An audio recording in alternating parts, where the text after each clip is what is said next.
Racing, our favorite time of the week. We are so glad that you have joined us. We are so glad to be back. 2022 is here, and we are ready to have a ball. Erin Evernham and Steve Post here. How are you? I'm good. Very good. How are you? I'm fantastic. I'm so ready. Now, I've been doing a lot of stuff with Chili Bowl and indoor auto racing. I've been going already, but boy, there is nothing like getting the big boys out on the track with the wings on top and going after it. Yeah, and seeing everyone's new paint scheme and getting ready for Florida. You know what? Speaking of new paint schemes, I missed Danny Smith's paint scheme unveiling. Oh, yeah. It's a lot different. Is it a lot different? Yeah. Okay, I missed that one. It's like kind of white with, It's white with a red number 4 on it? Yeah, it's so different. Okay, yeah, exactly. No, it's that exciting time of the year. Yeah. We have one, just put it on our Facebook group, Donnie Scott's new paint scheme, I yellow, like it. I like the old yellow. Throwback to the old family family colors and Parker everything. stores. Yeah, the old Parker stores. So, it's that time of the year. Very, very exciting. Good stuff. And just lots of exciting things. Yeah. Lots of fun, that's for sure. And we're going to have lots of fun on Wing Nation this year as well. And we'll get into some of the details of it here, and we'll get into some of the details over the course of the next few weeks. But a lot of new, a lot of different, a lot of fun, and it's going to be a great year, that's for sure. One thing that has not changed is we like to start off with our Hefner Racing Products Hot Topics. And how about Tanner Thorson? He has been so close on that Chili Bowl, and I think every year, the last 3 or 4 years, I picked him, and he come up short, and I said, I'm not doing that again, and he won the thing. Yeah, and he earned that. Like he earned that. Yeah. That was an awesome race. Yeah, it was. I mean, I barely stayed awake for it. Let's just be honest. God, it's late. Oh, my God. They're killing me. My eyes, I was like holding them open. It's like West Coast. Yeah. Set that aside. Yes. And he is so good. I got to meet Tanner. Believe it or not, he was running a truck series for, I think, Young Motorsports. And I met him at the Eldora race and met him. And it was weird because it was the year that I flew out and did the Kading Classic. So literally we were on the same schedule. It was the Eldora truck race on Wednesday night and the Kading Classic. And so got to know him that weekend fairly well and just could not be a better racer. Yeah. Then, of course, he had the big nasty crash with the street vehicle, with the trailer, and then to come back and to redo the midget program and to get to the top of the midget world by winning the Chili Bowl. And then to announce, I'm going wing sprint car racing. How about that? I loved it. Man, I'll tell you, Thorson in the middle of this thing in another year or two is going to be a handful for everybody. Yeah, he's that good. And he is so passionate, so driven. I think one of the other things about Tanner that I think is neat is just the way life has come around. I think he's engaged, and it's Stevie Smith's daughter. Oh, yeah, I know. I didn't know that. Is it Shaylee or Shayla? Shaylee or Shayla? You might, Yeah, but it's Stevie Smith's daughter. I didn't know that until I saw some pictures of like an engagement party or something, and I was like, wait, Stevie Smith. Wait. Yeah, Stevie was the first one to give him a hug in victory lane for the Chili Bowl. Yeah. Future father-in-law right there. I love seeing young people's lives evolve. Tanner's one of these kids that, like I said, he was headed down the NASCAR path, and that didn't work out, and then the accident, and then the midget ride with Reinbold, and then this team establishing on the personal side, falling in love with a racing girl, and here we go, and it's just like, and the beauty of it is that he's going to be a Wing Nation guy. Yeah. So it's awesome. So really happy for Tanner Thorson. Lachlan McHugh, how about that? We talked to him last year after his win at Waynesfield. And he went down to Australia and won the Grand Annual Sprint Car Classic. So really neat. There is actually later in this show an interview that I did with Lachlan last night. The time zone change. And we weren't going to have him wake up in the middle of the night, so we will play back that interview with Lachlan McHugh. This weekend, season openers, all-stars are this down in Georgia. Oh, gosh, that's going to be great. And, well, the Top Gun sprints have already started. Danny Martin had the clean sweep of the weekend down at East Bay this past weekend. And Danny, and I met him a few years ago with USCS. He came up and ran at Carolina Speedway and wherever they ran on Saturday, whether it was Cherokee or Lancaster or wherever they ran around here. And got really to talk with Danny a lot. Really good guy. He is really like his right now goal is the East Bay 360 Nationals, Ronald Laney Memorial. And last year he won a prelim night. Yeah, I remember and that. Looked really, really good, and then Saturday got rained out. Yeah. So he goes to East Bay this past weekend and sweeps. It's Top Guns. I understand when you get to the 360 Nationals, it's going to be a little different level of competition. But he did win the prelim last year. So Danny Martin really, what a great start for him on the season. So fun stuff. It really, truly is, and really neat. And we are off and running with sprint cars. I know. Great times, that's for sure. Speaking of great, and I got to hang out with my friends at Hefner Racing Products up at PRI. My friend Jeff. Oh, boy. Oh, we've got some ideas. Please don't tell me it involves you. We've got some ideas, baby. I'm telling you what, we're gonna go with a mule or a bull. You called it a bull. I called it a bull. We've got some ideas. We've got some things. We need a party mule, a Wing Nation party mule. Oh, that's better. Yeah, a Wing Nation party mule. Yep, HRP all over it. HRP yep. Wing Nation party mule. Jeff, we got an idea. You imagine us wheeling around Knoxville? No. Me wheeling, you. That's all right. I'll just be the designated drinker. Then you go right ahead and do everything you want. Yeah, I would rather not drink too much and drive than be a passenger again. Well, you're good at that after last year. Okay, so I'm going to share, and we shared a little bit of this. We know our cohort, Ashley, okay, who does Wing Nation. Bad influence. Yes. Well, she wasn't a bad influence in Knoxville this past year because I had to drink double. we recorded our MAV TV show, so we've told that story on the show. But anyhow, oh boy, Ashley is with child. Many of you know that. Some don't. Yes. So Ashley is with child. She learned that she was with child the week before Knoxville. Well, she loves her vodka lemmies. Well, obviously, when you're with child, vodka lemmies are certainly not recommended drinks. Okay, so. Before she even told some of her family members, she had to bring this one in on it. Otherwise, I would have been like, what is wrong with you? What is wrong with you? Yeah. So not only did Erin make sure that they were just lemmies, not vodka lemmies. Yes, I had to do but then when mission. a vodka lemmy arrived, Erin had to consume it. Yeah, if someone brought us some, I was like, okay, sure. Okay, sure. Yeah. So you're you could be the first day we got there, I was like something about going to get a drink, and she was like, yeah. Yeah. So you became her. So I asked like a few times, and then finally she's like, all right, I got to tell you. And David's like really confused that I have to tell you first. Right. Yeah. You were like, it was like David was first, and I think you were second. It was before everyone else. I had to keep that a secret for a really long time. Then she didn't tell anyone else till like after the season. Yeah. I was like, are you going to tell anyone? Are you going to tell everyone? Yeah. Yeah, so neat stuff. Really fun stuff. Meantime, I drank a lot of lemmies. You drank a lot of lemmies. So, that's true. So maybe you shouldn't be driving the Hefner Racing Products Wing Nation Party Mule. Yes. Gosh. I like this idea. I think we're on to something here. Hefner Racing Products. Easy to shop their entire line at www.hrpracing.com. That's hrpracing.com. Use promo code MRN at checkout for 10% off your first order. We are going to get right at it. The Sage Fruit Hotline is smoldering already as Parker Price Miller, he joins us next. Sage Fruit is a premium grower, packer, and shipper of Washington tree fruit. Apples, pears, and cherries, and it's always an exceptional eating experience, and they're grown in the beautiful Pacific Northwest. Not only is their produce healthy, but they are grown with such care and precision that you can count on each piece of fruit having exceptional flavor. High-quality fruit, exceptional flavor, healthy snacking. Make sure when you go to your local grocery store, ask for Sage Fruit. Sage Fruit, it's our first choice for quick and easy snacking. Circle B Diecast is the new diecast outlet from Plan B Sales. What started as Lionel and Chase Authentics apparel distributor has grown into the largest distributor of diecast and now includes Auto World, Greenlight Collectibles, Brand Art, Sam Bass Artwork, and University of Racing lines. They have a huge inventory. The folks at Circle B Diecast love racing and support drivers like Kyle Larson, Ricky Stenhouse Jr., Christopher Bell, and many others with sponsorships and partnerships. And on orders over $20, use promo code MRN for free shipping. Check them out, circlebdiecast.com. Welcome back. It is Wing Nation, and we are ready to go. Let's roll right into it. The Sage Fruit Hotline. Joining us, our first guest of 2022, Parker Price Miller's on the line. Hello, Parker. Welcome back to Wing Nation. Thanks for having me, guys.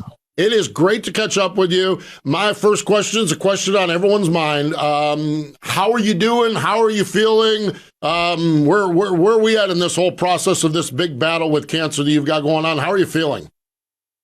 I'm doing a lot better now. So today is actually a week from my it's been a week since my first round of chemo. The first day or first 3 days were really, really, really bad. I had no appetite. The only way I could describe it is I felt like I was burning from the inside out. That's what I felt like. Just always really hot. Just not having a good time at all. So, luckily around Friday, I started feeling a little bit more like myself. Saturday, I actually got to go to the gym and I rode the bike for a little bit and just trying to keep myself active a little bit, just because if you just sit around and do nothing, your body gets used to that and you'll become weaker, I feel like. So just been trying to keep myself active and do as much as I can while also not, make myself too tired, because with the chemo, it's obviously, it's easy for me to get wore out and tired right now. Don't have as much energy as I used to. The only good thing is I'm sleeping really good right now. So I guess that's a plus, but I'm doing a lot better. 2 more rounds to go, and then I'll rescan and see if the chemo's been doing its job, or did all the job and got rid of it all, or maybe have to do a round or another round, or maybe a round of radiation. So hoping for the best, and so 1 week down and 11 more to go. Parker, as you've been going through this, I've seen so much of the support on social media for you. How awesome is that the racing world is really a tight-knit family, and you're getting well wishes from really around the world?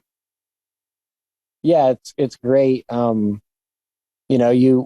always know that you have fans. You just don't know the gratitude of it and how many you have, or what your fans actually think of you, or what you mean to them. And then after releasing that, what I'm going through and the diagnosis, everyone reaching out and wishing me prayers and good wishes and sending me cards and pictures and all kinds of stuff. It's been really great. I had a fan bring me a t-shirt at Chili Bowl. I believe it was his wife that went through cancer, and she wanted me to have it, and it only felt right to wear it to my first round of chemo. So just things like that's been really special. It's almost like, I hope I word this properly. It's almost like when you find yourself involved in this, it's almost like a fraternity or a group of people that you instantly have something in common with. And I saw a tweet from you, it was a week or so ago, referencing Dale McDowell, who has just overcome cancer and won the World of Outlaws race. Your tweet was, "Love seeing McDowell win after beating cancer. Hope the Sam McGee number 11 can do the same after me beating mine." Is it like that when you see a guy like that? Does it become more personal to you? I actually didn't even know that Dale was going through that until he won, and they tweeted that. I think I read a tweet where he had recently beat cancer and won his first race back, and I thought that was really cool. I really enjoy watching the late models also, so I've been trying to watch them a lot more. But just kind of like gives you not more hope, but realize that I'm going to get through it. I'm going to be okay. And that, races are still going to be able to be won later on in life. And that, right now I just need to focus on beating cancer, and then, maybe try and go win some outlaw races after that. Absolutely. You mentioned you had a few more rounds and you're going to see where you're at. Is there any sort of timeline on racing, or is that a day by day, week by week, see where things are at, when your treatment's over?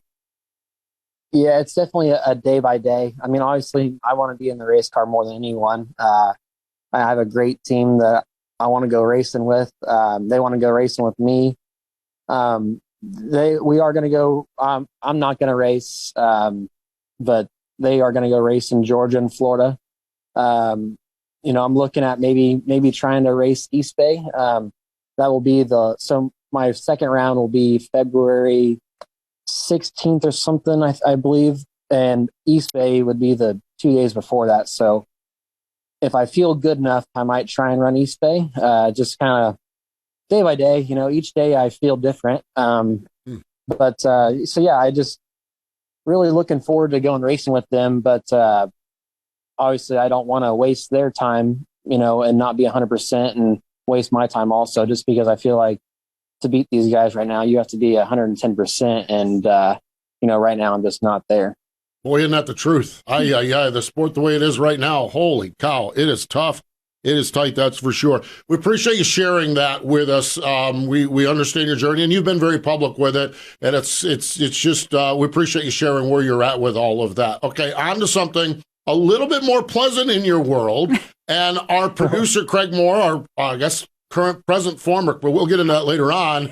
He's like, and he's a Cincinnati Bengals fan. Can I just throw in a Houday here real quick? I'd like to do that. Thank you. Okay, Houday. You got to do Houday. Houday going to the Super Bowl. That's what they're doing. You seem to me, I watch your Twitter, and it seems like you're yelling at the refs a lot, though. You seem like you're really into this NFL football season. Yeah, I mean, just because, heck, I love sports. I grew up playing football, baseball, basketball, so I obviously know the games very well. And the past week, I haven't been doing anything. And so having the NFL on this weekend, it was kind of like I got to, watch something live and wasn't just something on Netflix for once. So I was really into it. And I'm not even really a Bengals fan, but I'm not a Patrick Mahomes fan, I guess you could say. So I was cheering on the Bengals and Joe Burrow. So it was fun to play along with. I was getting very frustrated with the refs. I felt like it wasn't being called very fairly. So, but yeah, it was a good time to watch that. But I'm even more excited to get down to Georgia and go watch the sprint car races instead of football. I'm sure. You mentioned that you played a bunch of stick and ball sports growing up. It's interesting to hear that because I feel like a lot of young kids in racing now, and I still consider you one of the younger, they really dedicate their lives when they start really young. So it's kind of neat to hear that you played a bunch of different sports. How did you manage that growing up, and at what point did it become full-time racing? So, I actually didn't even race until I was either 10 or 11. So and what's crazy, that's a late start compared to kids now. So, I was always baseball, basketball, football, like I said, and I favored baseball. So I played baseball up in high school too. And then, at some point I was, do I want to go try and play college baseball, or do I want to play, or do I want to race, or, what do I want to do here? And, back then I thought, I'm never going to be able to race these races again. So I'm going to race. And, knowing what I know now, I wish I would have just, continued playing baseball just because, racing is always going to be there. And that's kind of like something that young kids should think about. It's hard to think about when you're that young, but, it's always going to be there, and you need to go enjoy the things you can do as kids, like the senior proms and the school dances and the football games and all that stuff. Because I missed out on that, not knowing that I would actually miss it later on in life. And, you actually do miss that later on. So that's one thing that I wished I had back whenever I was younger. But, you live with your mistakes, and, you got to live with it. So, but yeah, I, enjoyed playing stick and ball sports when I was younger. My family was always highly involved in those, really enjoyed those, and everything I did, I put 100% effort in. So, it was good to grow up doing that stuff and, have something to watch on sports, later on in life too. So really, really enjoy this competition, really. What position did you play, and how good were you?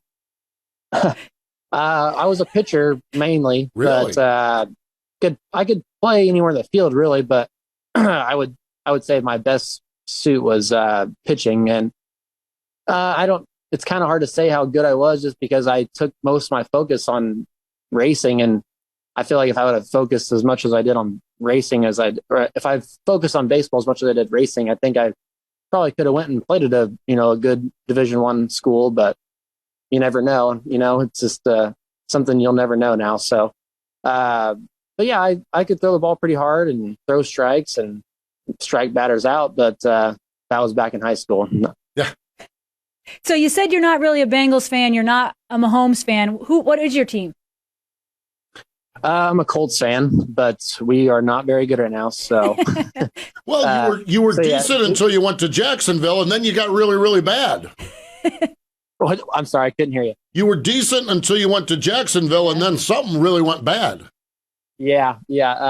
Very up and down season. So hopefully hopefully we get that sorted out next year, and we can be cheering on the Colts in the Super Bowl instead of the Bengals. There you go. There you go. I also saw on your profile, that you like Duke basketball. How does a kid from Indiana like Duke basketball? JJ Redick grew up. I remember watching sports with my grandpa and always watching JJ Redick, and he's a great shooter. And I kind of fell in love with the Duke North Carolina rivalry. Mm-hmm. So that's kind of how I fell in love with Duke and been a fan ever since. Have you been to any of the rivalry games? No, I haven't. I looked at tickets this year for Coach K's last game, and ticket prices were outrageous. So won't be attending that one. Yeah. But I have been to a Duke Purdue game because I only live about 45 minutes from Purdue campus. So I've been to a game there. Nice. That's cool. Well, Parker, I'm telling you what, we appreciate you taking some time. We are all pulling for you, praying for you, and pulling for you as you go along this journey. And we can't wait to see you, like Dale McDowell, roll that number 11 Sam McKee car into victory lane at some point this season. Thanks for the time and continued good progress there as you battle that cancer. Yeah, thank you guys. I appreciate you guys having me on, and everyone that's been cheering me on and giving me gratitude. I really appreciate it. It does mean a lot when you have low times like I've had the past few days. So just want to thank you guys, and really enjoyed being able to talk to you guys and do something other than sit on the couch and watch Netflix for the past few days. There we go. Thanks, man. Appreciate it. Yeah, thank you. Bye. Parker Price Miller. Folks, you heard it. Keep the notes coming, keep the encouragement coming. Mm-hmm. You think about it, I'm not good at sitting around doing nothing. Mm-hmm. And that's not battling cancer and not being in the race car. That's between Christmas and New Year's, where I know that after the first year, it's all going to get crazy again. I'm terrible at sitting around. So keep sending those notes. Keep when Parker Price Miller comes to your mind, send him a note. Just a tweet or a text or something, because there's something telling you to do it, and that might be the moment that he just needs to hear somebody in the middle of the Netflix thing. I also find this interesting. I know we got Noah Gass on hold. But I find this interesting. We spend all of our time on Wing Nation bragging about guys not going to their graduation, not going to their junior proms, not going to their senior proms because they're at the racetrack. I love his perspective on that. 100% love that he said that. I do too, because you only really get. There's going to be another Saturday night to go race. Yeah. There's only one junior prom, one senior prom, one graduation. I don't know. I really like it. And that's not a perspective we get a lot of times. And that's not a perspective we celebrate. There are times we get on here, we get bragging about this guy. Wow, he didn't even go to his junior prom because he was running Knoxville on Saturday night. Yeah. That might not necessarily be the best. I love it. Great stuff. Parker Price Miller. And again, keep those notes coming. Let's encourage him. And then let's have a big old party when he rolls that car into victory lane sometime this season. Stay with us. We got the youngster, the Rookie of the Year candidate, Noah Gass from over in Oklahoma, joining us next. Aggressive Hydraulics provides solutions for virtually every industry that uses hydraulic cylinders. For instance, agriculture, construction, defense, emergency services, energy, food processing, forestry, marine, mining, railway, and even truck equipment. They design and manufacture mobile-style single-stage cylinders as well as multi-stage telescopic cylinders. It's a no one-size-fits-all approach with Aggressive Hydraulics. Check out their story at aggressivehydraulics.com.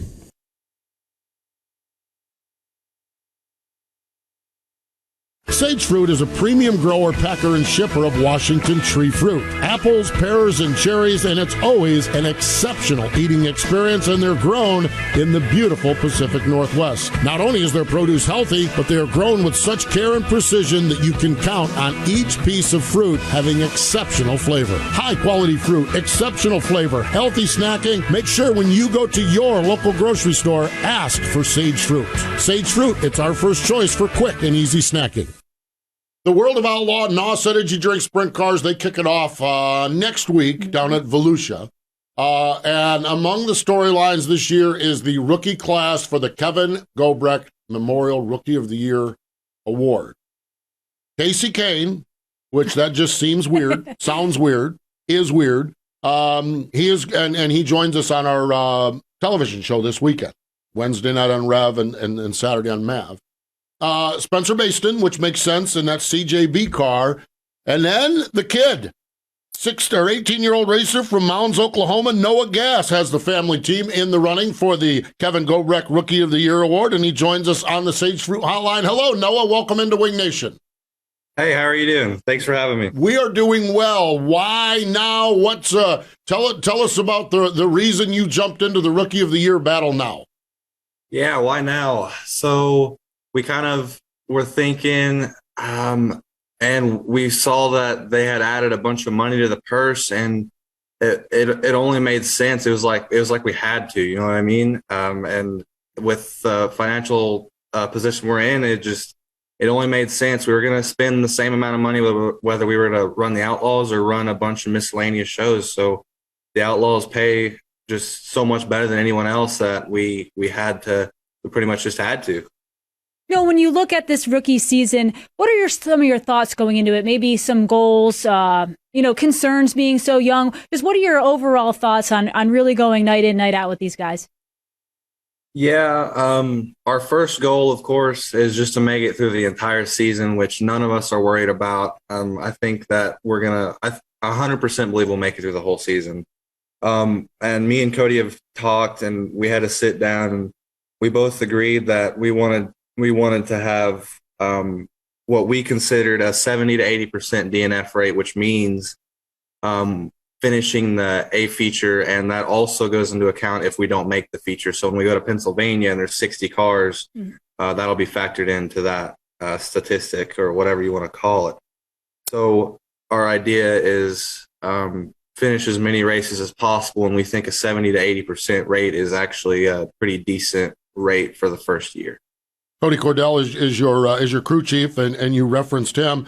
When I look last season, Noah, at your World of Outlaw campaign, you attempted 25 races. The first 13, you only qualified for 3. The last 12, you qualified for 10 of the last 12. What types of things did you learn over the course of time that showed such improvement over the course of the year? Wow, I never heard that statistic. That's pretty cool. We definitely did feel like at the end of the year that we had no issue making the main. Wow, that's pretty cool. Anyways, we started clicking, and I started driving harder and harder and harder, and I was able to do that. And I was able to finish races driving harder. I think it's just us developing as a team. I think, and I hope that progresses along our upcoming season, and hopefully we start seeing more top 10s. Hopefully, I can't wait to get our first top 10. And me and Cody have thought, man, when we get our top 5, that's a win for us this year. If we get a top 5, that's a huge win for us. So I'm excited to see how that progression progresses through the upcoming season. Noah, what is your background in racing? I believe your dad was a sprint car racer. When did you start? How did we get to 410s at 17 years old? How did this progression happen so quick? Oh my gosh. So we'll start at the beginning. My dad, he raced like modifieds and stuff here at Creek County, local stuff. And then I was born, so he sold everything, and he was running a company and juggling a couple things. And so he just had to get rid of all of his racing stuff. And then when I was around 6 years old, 6, I was like, we were sitting on the couch. I was like, hey, Dad, let's go racing. And he was like, all right, didn't think twice about it. Next week, he rolls up in the driveway with a little Kidwell Junior Sprint, and we just started making laps in the front yard. And that's where it pretty much started, racing Port City. And then fast forward, last year, our plan was to run USAC Rookie of the Year. And me and Brady Bacon, I bought his car, so we kind of got along pretty well. And he told us, hey, go get a 360, go run a wing show or 2, and try and get some speed under your belt so that, it slows everything down in the non-wing car. And so we did that. We went to Charleston Speedway, massive. It was huge. and I mean flying. and it was funny because we put the wing on the car, and me and my dad and Brian at the time, we were like, oh my God, this thing looks badass. So anyways, we get done with Charleston, and I mean, we did really good for the first time. Like, we started like 6th in the main. This was ASCS, and so we were like really happy. And we had 410s, because we were running USAC, and we were like, screw it, let's go World Outlaw Racing. I mean, out of nowhere, that's just how we roll. So we were just like, screw it, let's go World Outlaw Racing. So our first races were Magnolia and the Rev. Holy. And so that's pretty much where it all went. And we were like, holy crap, it's $1,000 to start. So we were like, shoot, let's just do this for the rest of the year. Oh my That's God. Awesome. That is awesome. You went up, you won a couple IRA races in Wisconsin, and we gave the stats easy. and everything. Yeah. Okay, Noah, I do want to go back though. My understanding is that as much as you like racing, you may have tried football even more though. Is that accurate? No. So I was never able to play football. I have a heart condition. That was my question, is that you thought you would like to play football, but you never were able to because of that, correct? Yeah. So if I was able to play football, I probably would not be racing, especially to the level that I'm at right now. I probably would still be at Port City, because football is actually my favorite sport to play. Like, I have a lot of passion for football. I always played football with friends at school and stuff, and I just loved it to death. I was just never able to play, and I barely got to race. So I just took racing full on type of thing. And I played basketball, but I never liked basketball. Football was always my thing, and then couldn't play football and hardly able to play racing. And Doc was like, why don't you play golf? And I was like, no. So we took on racing, I guess. Do you make any, and I'm always awkward about talking to medical and personal things like that. Have you been conscious of your heart? And I think it was a thickness of a thickness or something of your heart. It's a condition like that. Are you conscious of it? Are there things you do to keep yourself safe and make sure you're strong going into this? Yeah. So, man, I don't know how much it affects me compared to other people. Yeah. It's so hard to tell. So, I mean, of course it's going to make a difference. I'm not, it's not pumping as much. Yes, you're right. Like the wall thickness of like the bottom side of my heart or something along those lines is thick. So it doesn't want to pump right. And it's just a lot harder and takes a lot more energy. So I don't know, how much of an endurance disadvantage I have against everyone else, like playing football or whatever, this or that. I was always able to just keep up with everyone, because I would have to push a little harder. So either way, I'm on the same level, whether, they're not having to push as hard or whatever. Yeah. But as far as getting ready for the season, man, I try not to think about it. I mean, I really don't think about it. It's never affected me that I know of, you know what I mean? It's just always been there, and I've always had to deal with it, quote unquote, but I don't know that how much of a difference it really makes. So yeah, really, I just do my thing. And I mean, if it's harder for me to run 1.5 miles than it is for someone else, then as long as I get the 1.5 miles in, I'm right to where he is. So, I mean, to me, it's just, as long as you're doing your due diligence, I should be fine. And the only issue I'll have is if I have a catastrophic failure, you know what I mean? But other than that, we should be fine. There you go. So it's really more of an endurance issue than it is maybe a safety issue. Is that what you're kind of getting at? Yeah. I actually have a defibrillator inside of my chest, and I've had more issues with that than I have with my heart. So, I mean, honestly, I'm not worried with any issues with my heart. It's just, like you said, it's more of an endurance issue than anything else. Yeah. Well, I know you said you didn't like to talk about it, but I appreciate you sharing it with us, because I think it is part of your story, and I think that makes it even more impressive what you're doing. Yeah. I just think that's I love perseverance of athletes and persevering through whatever hand you're dealt, and I just think it's awesome, and I love the approach you guys have. I actually like the analytics as well, the 70%, that sort of thing. I think that's really neat, and We're going to have fun following along with you. We appreciate you taking some time and joining us here on Wing Nation, and we wish you the best as the World of Outlaw Tour gets kicked off here in a few days. Yeah, absolutely. I appreciate you having me on here. This has been good. There we go. Noah Gass joining us here on the Sage Fruit Hotline. How about that? It's amazing. It really is, and I like the fact that he doesn't put it in the forefront of his life. It's there, and he just, if he needs to run the mile and a half different than everyone else, he just runs it different than everyone else. We talked to Parker Price Miller, who is fighting his battles. There's a lot of drivers that you see that overcome, and I love his attitude, especially about the season. Like, their goal seems realistic. They're not thinking that they're going to go knock the world down. Yeah, they're not. They're not expecting to go to Williams Grove and lock into the dash. Yeah, the first time. Yeah. Now the way he's progressed last year by the Nationals, by the National Open, he might be somewhere there. I really like that. I think that's phenomenal. I really think it is. So cool stuff. Cool stuff. We kind of know Spencer Baston. We all know Casey Kane. It's good to get to know Noah Gass, our third rookie driver. Man, that is awesome stuff. Hey, mention this at the top of the show. Lachlan McHugh picked up the win in the Grand Annual Sprint Car Classic. We did not choose to wake him up at whatever time in the morning it is in Australia. So last night I had the chance to sit down with him, and here's my visit on the Sage Fruit Hotline with Lachlan McHugh. Winner of the 49th Annual Sprint Car Grand Classic over in Australia, Lachlan McHugh joins us here on our Sage Fruit Zoom line. Hello, Lachlan. Welcome back to Wing Nation. Hi, thanks for having me. Well, it is great to catch up with you. Congratulations. Tell us about that big win over there in Australia.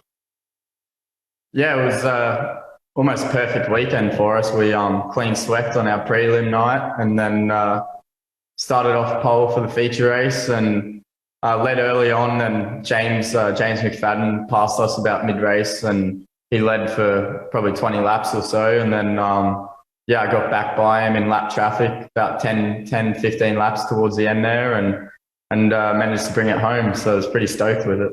Yeah, no doubt. You said it was pretty flawless. You won your prelim night on Friday there. Were there glitches along the way, or was it one of those where it seemed to just fall right into place for you comfortably? Our heat race on the final night, a car actually got sideways in front of us and gave us a flat tire. So wow. We, but luckily, because we had such a good prelim night, we still had enough points to start off the front row of the feature race on Sunday. So, that was a bit concerned there for a while when we didn't finish that heat race, that we were going to be, mid-pack or somewhere towards the back of the A main for the start of the feature. And that probably would have been the end of it there. It's pretty hard to win against that good competition when you're starting back a ways, but we still managed to start off pole for the feature race and, managed to bring it home from there. That did look like a very competitive field. Is it always this competitive? Was it more competitive? How did it match up competitive wise?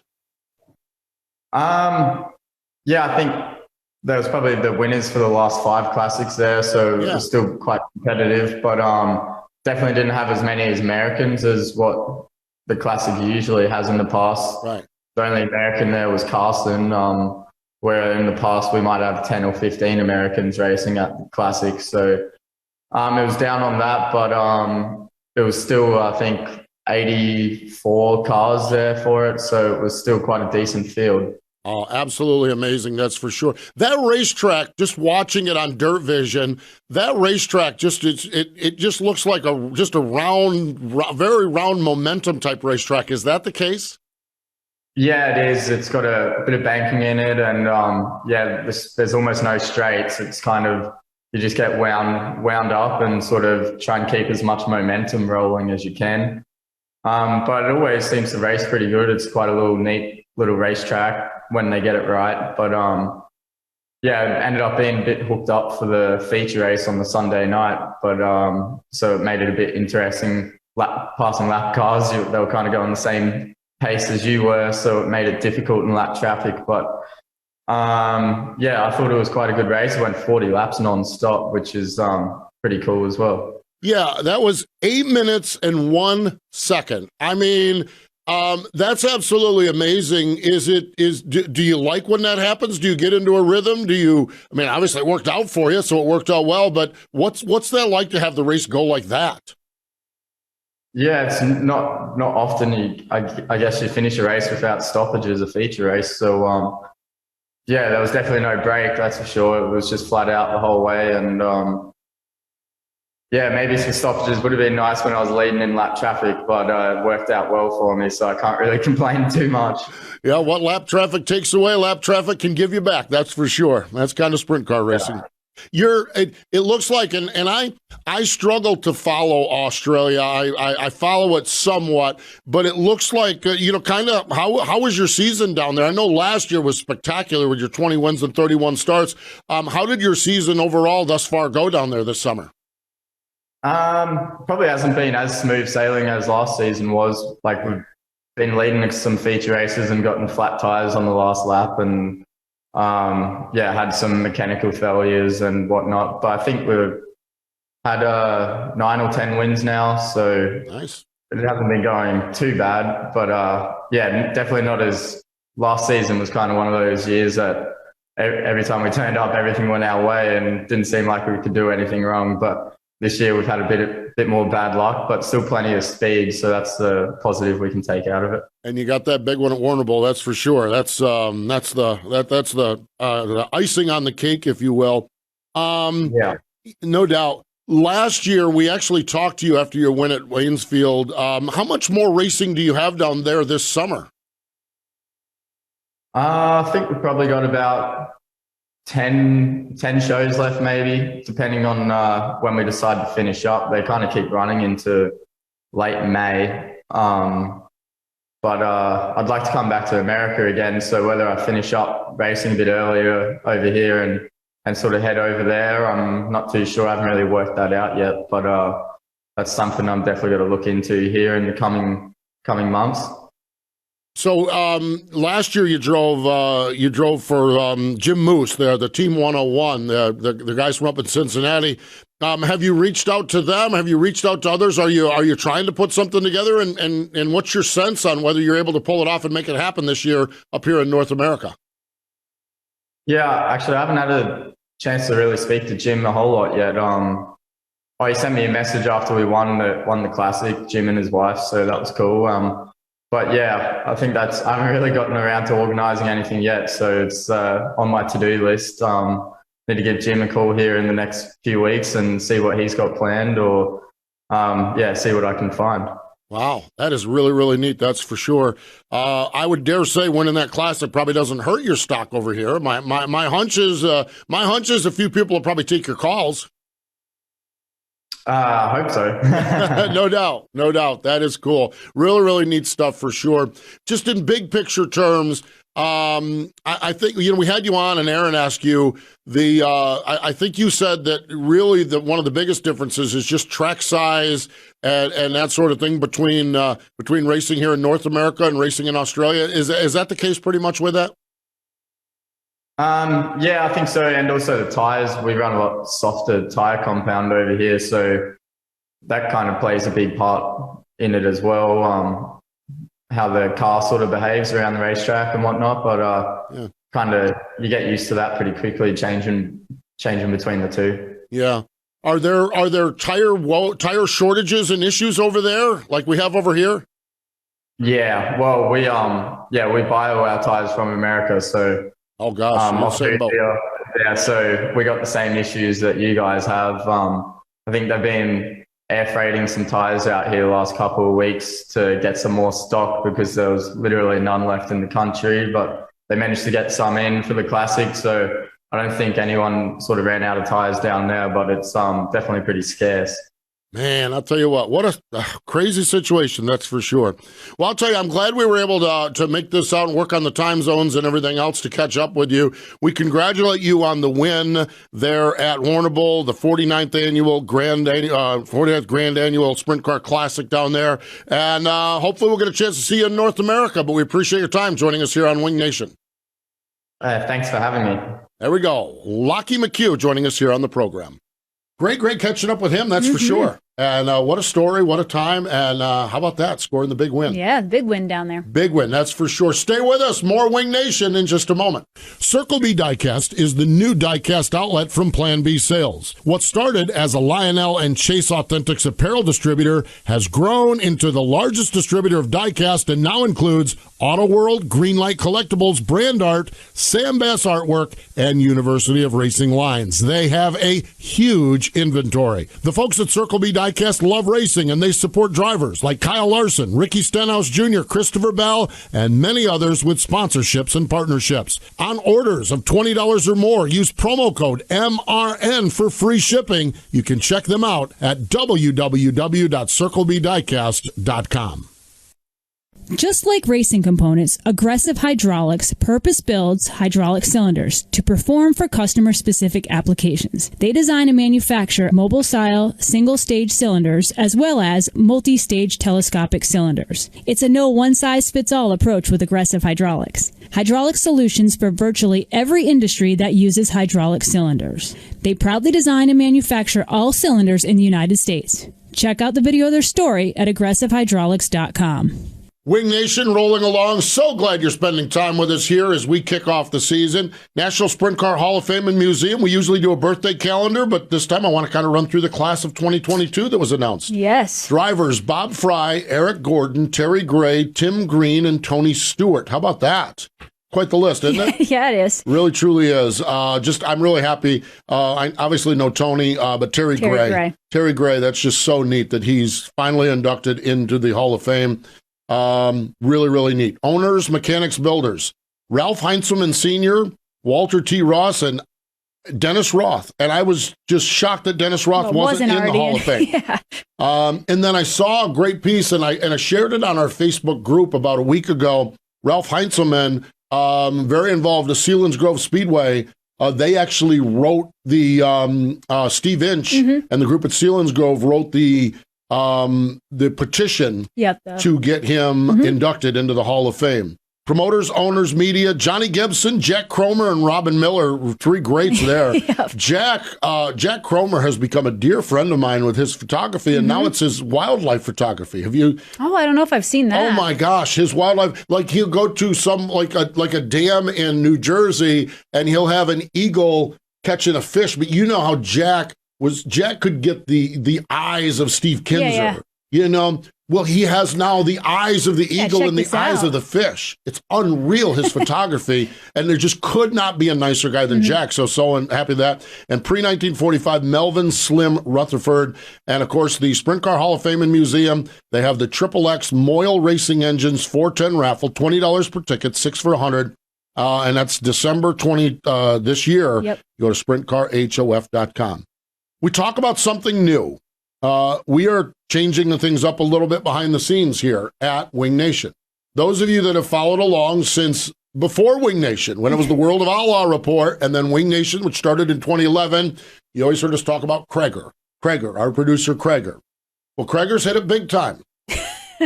Well, first off, look at this. It's Cincinnati Bengals. Houday. Cincinnati Bengals guy, and he's passing out Cincinnati Bengals napkins. And we're not sure if we'll see him Erin, after the hold Super yours Bowl, up. so. We're Erin. That's right. Thank you. This is for you, Krager. There we go. Thank you. So he's a Cincinnati Bengals fan. Krager, over the last couple of years, though, just behind the scenes here at MRN, he had the job of Wing Nation and Coast to Coast and other projects he did. And he acquired the job of all of our NASCAR coverage, running the board and operating all of the NASCAR coverage. Well, if you look at a calendar, Monday, Tuesday, Wednesday was Wing Nation, Coast to Coast, and all of that.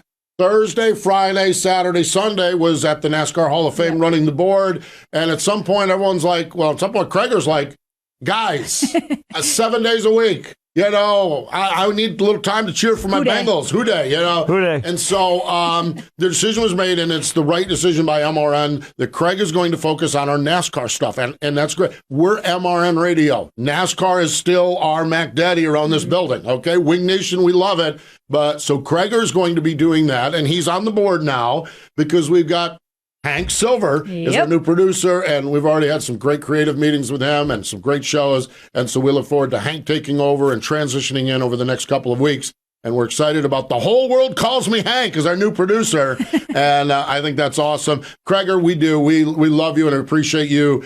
Such an integral part of this thing from day one. The first World of Outlaw report that I did, I gave Craig the number of our driver, and Craig dialed him up and ran the board for it. So from day number one, we appreciate your hard work, your effort, your putting energy, up with us, and putting up with us, and putting up with Terry McCarl.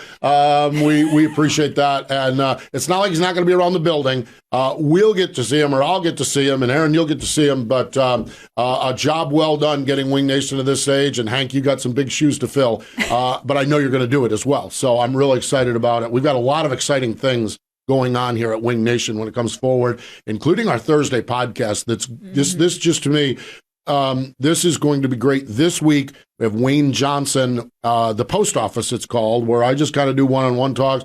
One you're working on, and actually I think you're getting ready to record it after this, is As You Know, Erin, because how many times do we hear As You Know, Erin? You're actually just sitting down in the studio and talking to Dave Blaney. Yep. About technical, racing, racetracks, wherever you go, whatever you do. And so our Thursday podcast is going to be the first thing you see. There's really big change. We're so excited about it. And getting off track is what Ashley says. So we're going to do individual ones, and then once a month we're going to come in for a group bench racing session. So it is going to be great. This weekend, finally, before we get out of here, I do want to reference this. If you follow along with me, you know that I love all forms of racing. Every stinking one of them, anyone who climbs in a race car. This weekend, the All-Star Circuit of Champions kick it off, weather permitting, at Sonoya Raceway in Georgia. The track was built in 1969 by a guy named Hence Pollard and David Bishop. In 1981, Hence Pollard passed away. The track was sold. 40 years later, the Pollard family has bought the track back. Sonny Pollard is the patriarch of the family now. Sonny has a son named Bubba Pollard. If you follow any form of super late model racing on asphalt, you know of Bubba Pollard, or as he's known, Redneck Jesus. This guy is the man in super late model racing, and I've talked to him a few times. He could not be a nicer human being. Talked to him last year when they bought the dirt track, and he shared with me that business, and he was going to focus on racing and racing only. And it's turned out pretty well, as he's already run the Red Eye 50 at New Smyrna and the Speed Fest this past weekend at Cordele. Bubba Pollard is back, but he also talked a lot about what he watches from the asphalt world, the dirt track side, and he can't wait to get sprint cars at Sonoya Raceway and to see what they can do in Georgia with dirt track racing and sprint cars. And so this is the very first shot with the All-Star Circuit of Champions. But Bubba Pollard's family runs that racetrack, and I just love. I have so much respect. There are in my top 10 list, maybe even top 5 list of short track racers I respect. Bubba Pollard is in that list. Wow. He is in that list. That's how much I respect him as a racer. And to see the family take the track back, a dirt track, and then bring in the All-Stars. Love those stories. I just think that's neat. So it's going to be fun to watch, that's for sure. Pretty cool, ain't it? Yeah, very cool. Redneck Jesus at a dirt track. I love it. Good stuff. Hey, we are so glad that you have joined us as we've kicked it off. We appreciate Parker Price Miller coming on. We appreciate Noah Gass and the chance to catch up with Lachlan McHugh as well. You can follow along on our social media channels, Twitter, Facebook. We have a page and a group. We have a YouTube page. And we also have, we're going to work on our Instagram just a little bit this year too. It's not where it needs to be right now, but I've really enjoyed Instagram, the picture aspect of it. And what's better pictures than sprint cars? Yeah. I mean, come on. That's a picture worthy social media. So that is going to be great. Coming up this Thursday, it's the post office. The debut of that program. Wayne Johnson joins me on that. Coming up this weekend on Wing Nation, presented by Sage Fruit, it's Casey Kane. You can catch that Wednesday in Canada on Rev TV and Saturday on Mav TV. I'm Erin Evernham. She's Erin Evernham. I'm Steve Post. Thanks for joining us here on Wing Nation.